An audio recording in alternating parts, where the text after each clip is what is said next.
Welcome back to Champion News Talk Radio, brought to you by championnews.net. This is Carol Parisi, our founder, Jack Roser, and myself. We have Deb Gordils with us today. Deb, real quick, for dummies, alderman, Chicago politics for dummies. Real quick, 1 minute. The alderman is the most powerful person in your neighborhood. They make every decision that controls your life. Makes every decision regarding the schools. It decides what businesses will go up. It decides what planters will go in which street. It decides if the streets get your name or your neighbor's name. It is amazing to me the kind of power that the aldermen have. Is that a political? Is it an appointed job? It's an elected job? It's an elected job. It's an elected job, and it's a controlled job. And before, when patronage was fine, since the city controlled the courts and the sheriff's office and the police department and the fire department and the schools and all of those within their wards, they would give those jobs. And so if you would knock on doors for your alderman, or you would pass out the door hanger, or you would make sure that you would write down and keep a sheet that Mr. Hernandez came out and voted, there were 2 voters there. There's 6 voters in this house, 3 have arrived. And so your job was to keep a tally on every single registered voter, how they voted in primaries in the past, if they were likely to vote for you or not. And so it was a big, smooth, that's the machine. That's how it operates. And they make every call. And how many aldermen are there? There are 50 aldermen. So there's an alderman for each ward. There are more aldermen than there are police districts in Chicago. And some people are saying we only have, 20, maybe 20 or so police districts. Surely we could eliminate half the aldermen. I mean, and they suck up about $100,000 plus in a salary. They get to carry a firearm until recently. I think John Cabello, the Republican, said if a citizen can't carry a firearm, then neither should an elected official. I think they took all their guns away. They're like little mayors. They are little mayors, and they fight with each other. I mean, during the, you would have the big power brokers. So you would have Madigan controls a slew of ward committeemen in Chicago, and then you have some controlled with the Daley. When Daley retired and said he was no longer going to be the mayor, everybody was scrambling to find out who was going to pick up and start bossing around the ward bosses that used to belong to him. A good example of that is the 47th Ward, where your North Side office is.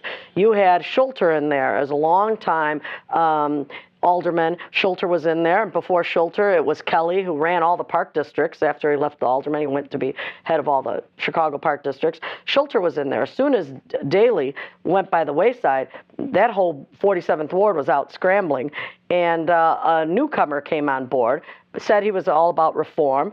Amaya Pawar, who's now going to be up for re-election. He won his first election last time around, and he had a big benefit of like $1,000 a plate luncheon hosted by Madigan and his crew. So it was clearly that the people of the 47th Ward were told that they had just elected a new up-and-coming reform independent candidate. Truly, it was weird that within 10 days, anything but. But, here's one of the things that happens is when you have, he could have very well one day been sitting in a cafeteria and said, I'm going to run for alderman, I'm an independent and reform. The very first thing that happens when you publicly announce you're going to run for office, you are going to be courted by the bosses of Chicago, by the Democratic Party. They make it a point to visit you, to call you, to get on the phone with you and say, what do you want? What do you want? What are you going to do? Can we help you?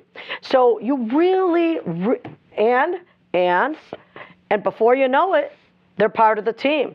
But the same way they take you in and they court you, they can take you out. Manny Flores is a good example of that. Manny Flores was a great alderman in the 1st Ward, up and coming, sharp, Hispanic, well-spoken, good-looking. He ran in 2003. What happened to him? Was in a special runoff, and he became the alderman. But if he didn't, he had other aspirations to become a congressman and to move on further from that. He came in as an independent. They courted him. He turned more into a Democrat than an independent, and then they invited him. He was winning his seat. They invited him to be part of the Governor Pat Quinn's grouping. Just a little note to reform independent aldermen. Do not leave your safe little home. as an alderman in a ward to take a cushy job that may pay you a little bit more and make you lots of promises, because once they pull you away from your voting group, then they have you, they give you the appointment, and then they let you go, and then you're never heard of again. And so this very vibrant... Unless it's at Metra. They appointed a lot of aldermen. I think one recently, since most of the people have been thrown out of Metra, that provides rail transportation for everybody, but it's been run by I know CTA's controlled by the city too. CTA is controlled by the city too. Sure, the whole damn thing, they stepped their pals up into high-paying positions in something like Metra.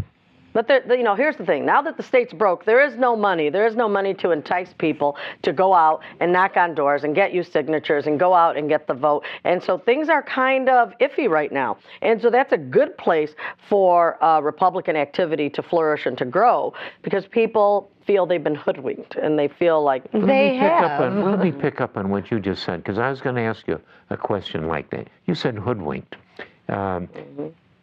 My perception is not as deep as yours. I don't live in Chicago anymore. I was once brought up there, but I don't live there.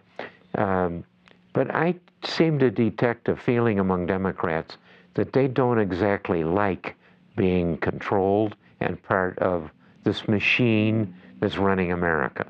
Well, there's two things that have gone on in Chicago that has changed the dynamic of Chicago, really interesting. And one is the gentrification of these $500 million homes and mortgages that they got. Those people cannot be controlled. What did you just say that was called? Gentrification. Gentrification. We are going to hear more about gentrification. It's a really big word. What does it mean to our listeners? Well, it just means that a certain ethnic group, predominantly white, has now come in to take over an area that was not predominantly white. So it's white affluent grouping.